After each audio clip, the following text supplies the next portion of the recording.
Good morning, Saint Lucia and our agricultural stakeholders, farmers, and all those associated and affiliated with food security and food trade in this country.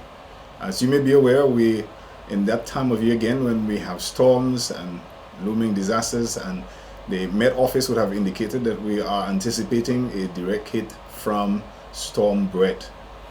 So we're here today to say to you there are a few things that we want you to be aware of. First of all, life is the priority. We encourage farmers and all stakeholders to ensure that you take steps to secure your family first. Human life is always a priority. As you'll be advised, take care of your homes, take care of your property, take care of your children, your files, and everything else. As it relates to your business, for those of you who are involved in the production of livestock, take measures to ensure that you secure your livestock, particularly farmers who have cattle, sheep, and goat near waterways. Ensure that you get those animals away from those watercourses. If your animals are in housing facility, ensure that you check it to ensure that it's robust, that it's strong.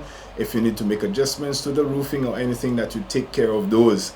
Also, for those of you who are in livestock, particularly poultry, ensure that you have at least a week's worth of feed for your animals, just in case we get the worst end of the brunt and we are not able to get you access to feed in a short time space. Ensure that you have sufficient feed for your animals, safe drinking water for your animals as well. Ensure that you have storage water, auxiliary water stored so that these animals could be looked after.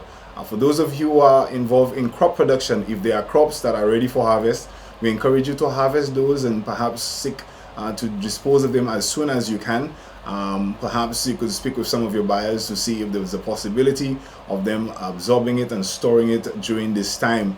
And ensure that those banana farmers, that your trees are secured. Some of it you may have to prop, and any action that is going to protect your current crops in the ground. The farmers who have greenhouses, we know that there is a little of a challenge in determining whether you should uncover your greenhouse or keep the covers on.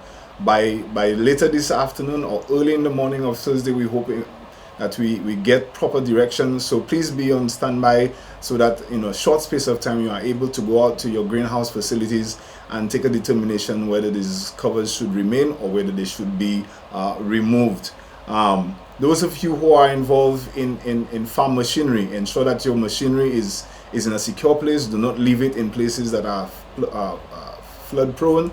Ensure that you bring it near your farmstead and secure it properly. Also try to keep a amount of fuel in storage so that as soon as the storm is over that you could operate your machinery. We don't know what's going to happen to our fuel supplies, so ensure that you have extra fuel stored so that you could use your machinery. Those of you who have chainsaws that you use on your farm holding, ensure that these are looked after so you have felled trees. You could help yourself and you could help your neighbors to get back on track.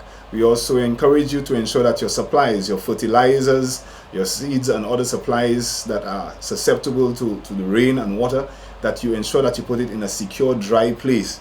Do not take any chances. If your storage shed is in a flood zone, please take these materials to a place that is safe and secure so that you do not lose any of it. Our agro processors, some of you may have outdoor drying facilities. You may have solar drying facilities. Ensure that you secure those, and as far as possible, please remove any material like your dried mangoes and other dried produce. The cocoa farmers, you may have some beans out there. Ensure that you secure these and you keep them away from the storms, whether it's wind or flood damage. We anticipate both wind and water, so we encourage you to take appropriate action. And again, I remind you, remember, we could always replant the dashing, we could always replant the tomatoes and plant a tree, but you can't replant yourself, your spouse, or your children. So priority number one is the safety of yourselves, human life, and then you proceed with your farm, your livestock, your crops, your supplies, and everything else. With this, I say keep calm, take directives only from NEMO and other trusted sources, avoid taking fake news from all other sources, and we're looking forward to a safe passage of the storm. We're hoping that it goes away completely, but if it doesn't, we're hoping that you would have made adequate preparations and that you are going to stay safe.